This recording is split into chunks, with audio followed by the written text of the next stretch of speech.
Picture this, you wake up one morning in a quiet hotel room. The curtains are closed, but you can feel sunlight sneaking in through the edges. You stretch, get up, maybe pour yourself some coffee, and think, I'll just pop outside for a few minutes. Grab a paper. Maybe take a walk. For you or me, that's a simple plan. You open the door, you step out, and maybe one or two people glance your way, but that's it. You blend into the rhythm of the street. For Johnny Depp, that's impossible. Before his first step hits the sidewalk, they're already there. People. Cameras. Voices calling out his name, some warm, some aggressive, some desperate for his attention. You can hear the clicking of shutters, the metallic snap snap snap of high-speed cameras capturing him from every angle, even when he's just wearing yesterday's shirt and a hat pulled low over his eyes. Some are smiling because they're happy to see him. Some are shoving forward to get the perfect shot. Some are shouting questions that feel like they cut straight through skin to bone. And here's the part that makes your chest tighten, that's not once in a while. That's not a bad day. That is every single day. Every city. Every trip. 4 decades. It's hard to imagine until you live it. And Johnny has lived it for more than half his life. Most people think that's the reason he can't live a normal life. They think it's the fame, the paparazzi, the fact that every move he makes is seen and documented. But if you ask him, and he's been honest about this, the truth is much deeper than that. It's not just the noise around him. It's not just the fact that the world is watching. It's the weight of what the world expects when it watches. You see, to us, fame looks like total freedom. The ability to go anywhere, to do anything, to live without limits. We picture mansions with glass walls, private jets waiting on the tarmac, phone calls answered by personal assistants. We think, that's freedom. But Johnny calls it something else. A gilded cage. Yes, it's beautiful. Yes, it's comfortable. But you're still trapped inside it. And the bars are made of something you can't break, attention. He can go to a restaurant, sure. But the moment he sits down, a phone is out. Then another. Then 10 more. He can go to the beach, yes. But it takes just one photo, one tweet, one Instagram story, and suddenly there's a crowd forming around him. And the crazy part? You don't even notice the cage at first. At the beginning, it's exciting. There's a rush when people recognize you, when they call your name like they've known you forever. It feels like connection. It feels like love. But over time, something shifts. The connection becomes expectation.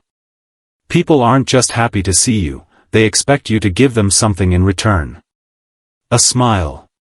A moment. A memory. And when you can't, they don't see the exhaustion, the jet lag, the personal problems you're carrying. They see disappointment. That's the first piece of why Johnny says normal life is impossible. The second?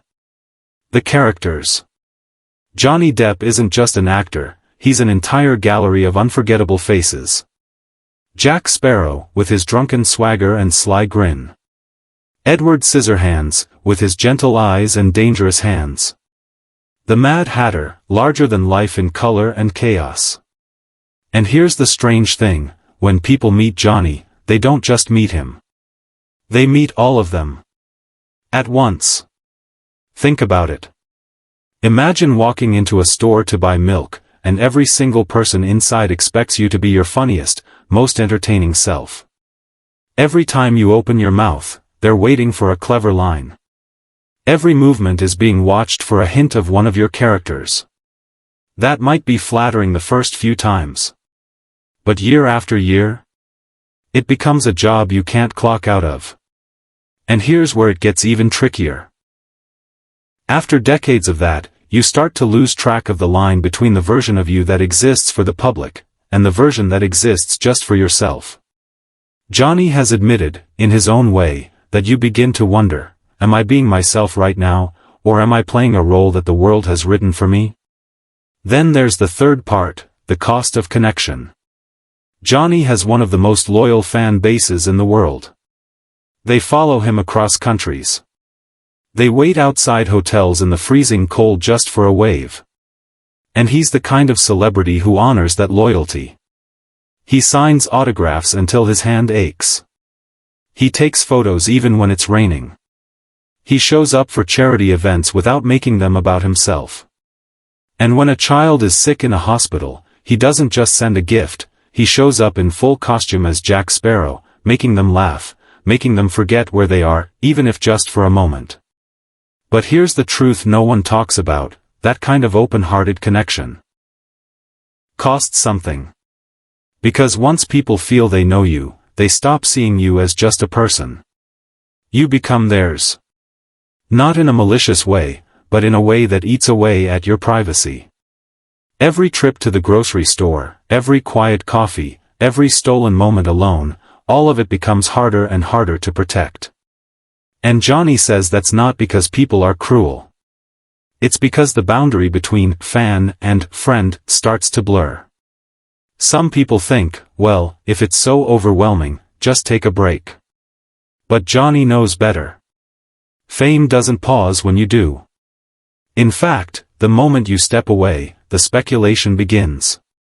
Where is he? Why is he hiding?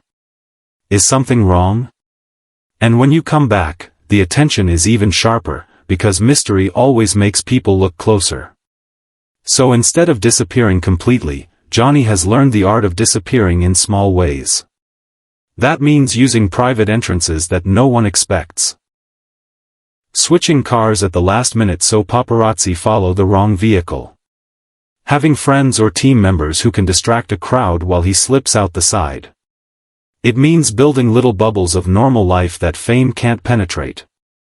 Nights spent at home, playing guitar for no one but himself.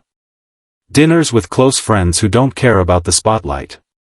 Staying in small towns or remote places where he can walk around without a second glance. He's not hiding from people. He's protecting what's left of his personal world. And that's the real heart of it, the reason he can't live a normal life. It's not the money or the travel or the luxury. It's not even the endless cameras. It's the constant expectation that he will be Johnny Depp every single moment, in every single place, forever.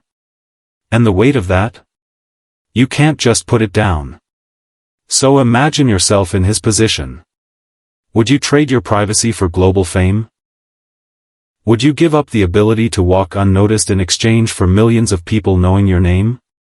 Or would you choose the quiet comfort of being just another face in the crowd? It's easy to dream about being famous.